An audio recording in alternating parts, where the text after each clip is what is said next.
नीतियां बिगड़ती हैं, जीएसटी आती है, इनकम टैक्स बढ़ती है, घटती है, यह जीवन में हजारों साल से है, चलता रहेगा। और अपने अंदर हीन भावना पैदा मत कीजिए। जिस देश को 244 साल हो गए आजादी के, जो देश पूरी दुनिया को यह सिखाता है कि वुमेन लिबरेशन क्या होती है, महिलाओं की आजादी क्या होती है, जरा उस देश के गलेबान में हाथ डाल के पूछिएगा। 244 साल में तुम दुनिया को बता रहे हो कि महिलाओं की आजादी क्या होती है, महिलाओं की पोशाक कैसी होनी चाहिए, वुमेन लिबरेशन क्या होनी चाहिए।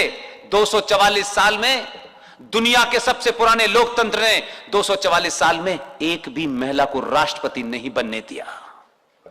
वो हमसे पूछ रहे हैं। अरे हमारा प्रताप तो यह है कि हमारे अपने देश में 16 साल एक प्रधानमंत्री बनी, उस प्रधानमंत्री के जो कब्ज होती थी वो राष्ट्रपति बनी। हमारा प्रताप देखिए कि हमारी मिट्टी से कट करके लाइन खींच लियो किसी ने, पंजाब से लाइन खींचने के बाद पाकिस्तान बना।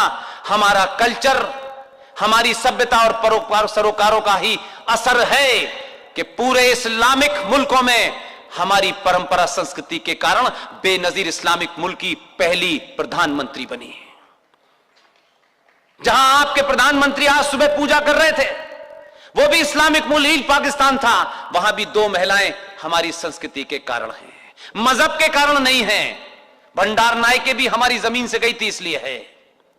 और माफ कीजिएगा, आप क्यों कुंठित होते हैं? भारत में जो एक स्टेट थी, जो टोटली इस्लामिक स्टेट थी, उनका संविधान अलग था, उनकी असेंबली का टर्म अलग था, उनके सदर रियासत होता था। मुसलमान मेजॉरिटी के बावजूद भी हिम्मत नहीं हुई उसे मुख्यमंत्री बनाने की। इस देश की एक हिंदू पार्टी जीती, उसी के बल पर महबूबा मुफ्ती पहली बार मुख्यमंत्री बनी। दलित दलित दलित ब्राह्मण की बहुत बात करते हैं। कहा जाता है बीजेपी तो ब्राह्मणों की पार्टी है, आरएसएस तो ब्राह्मणों का दल है। और अगर यह भी तुम आरोप लगाते हो तो कहना उसी आरएसएस ने ही एक दलित को पहली बार मुख्यमंत्री मायावती को बनाया था। हमसे मत पूछो कितने क्रेडेंशियल्स हैं हमारे।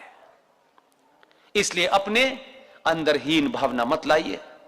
आपको मौका मिला है, ये जो भाई हैं इनसे बिल्कुल मत डरिए। इनकी 2 कौड़ी की औकात है, 2 कौड़ी की औकात है। ये भेड़ चाल है, ये भीड़ के साथ समझते हैं लोग डर जाएंगे, हर बात पे मारने की बात करते हैं, इस पे मार देंगे, उस पे मार देंगे, और बेईमान है। आप कहिए, मैं तो पिछले बरखल 10 साल से कह रहा हूं ये बात, अपने राइटिंग्स में भी कहता रहा कि हम चाहते हैं कि भारत के 25 से 30 करोड़ मुसलमानों को पूरे तौर से कुरान के हिसाब से चलने की इजाजत दे दी। एकदम डरिए मत, बिल्कुल मत डरिए।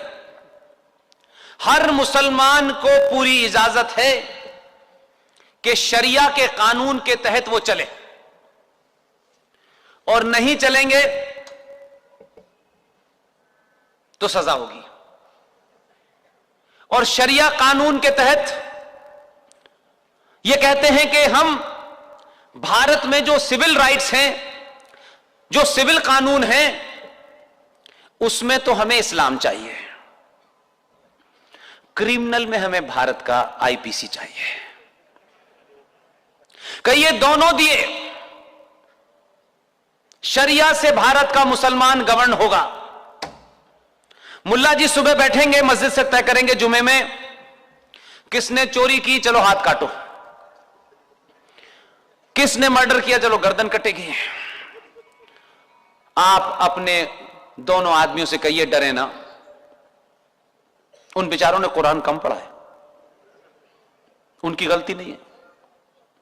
उनसे कहिए कि मुसलमानों से कहिए आज से शरिया से तुम्हें सब कुछ मिलेगा, शादी भी शरिया से होगी और रेप की सजा भी शरिया से मिलेगी।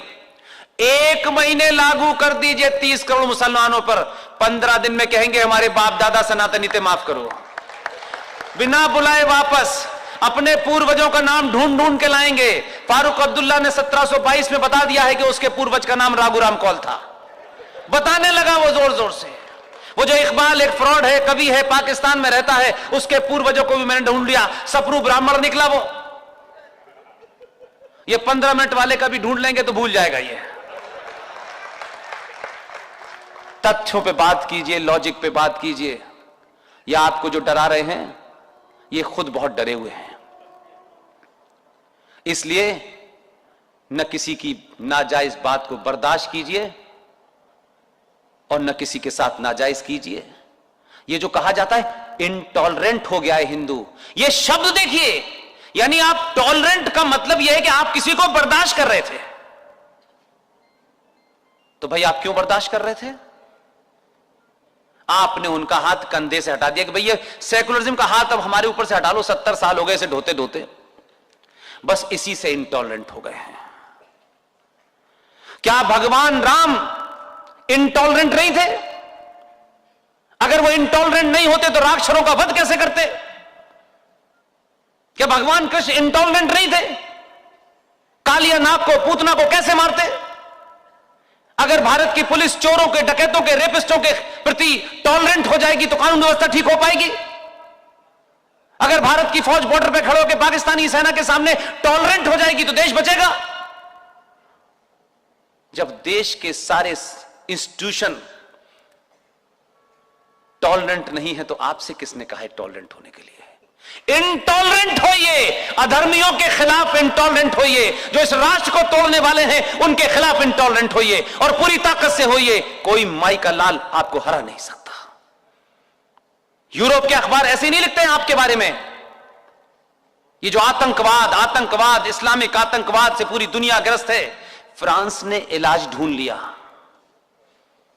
पूरे यूरोप के अखबार बड़े पड़े हैं, वो कहते हैं कि दुनिया में अगर कोई एकमात्र मुल्क है जो इस्लामिक आतंकवाद की दवा जानता है, उस मुल्क का नाम है भारत। वो ऐसे नहीं कहते। यूरोपियन लोगों को आपकी तारीफ करने का शौक नहीं है। यूरोपियन आपको 1947 से गांधी जी की लंगोटी से नहीं जानते। वो हजारों साल पुरानी सभ्यता में जानते हैं आप कौन हैं। उसमें ईमानदार लोग भी हैं, सच भी बोलते हैं। उनको मालूम है कि जिस दिन हिंदुस्तान के लोगों का पुरुषार्थ जग गया, ये सनातनी अपने उसूलों पे वापस लौट गया, ये 2 रुपए किलो चावल में सरकार बदलने वाला हिंदू जिस दिन भी सनातनी हो गया, तो सरकार आपके दरवाजे पे खड़ी होगी और दुनिया दोबारा से आपसे फिर पूछने आएगी कि नालंदा कहां है। ये जो ऑक्सफोर्ड की डिग्री लेके आते हैं और आपको बताते हैं I am from Oxford, Cambridge, जब दुनिया को यूनिवर्सिटी का कंसेप्ट नहीं पता था, तब नालंदा में कहां कहां से लोग आते थे। एक जाहिल आया, उसने कहा एक किताब मिल गई हमें 1400 साल पहले। अब उस किताब में हकीम लुकमान का हर बात का नुस्खा है, इसलिए सब कुछ जला दो। 2.5 महीने तक लाखों किताबों में नालंदा की आग लगाई गई। 3-4 महीने तक वो आग जलती रही।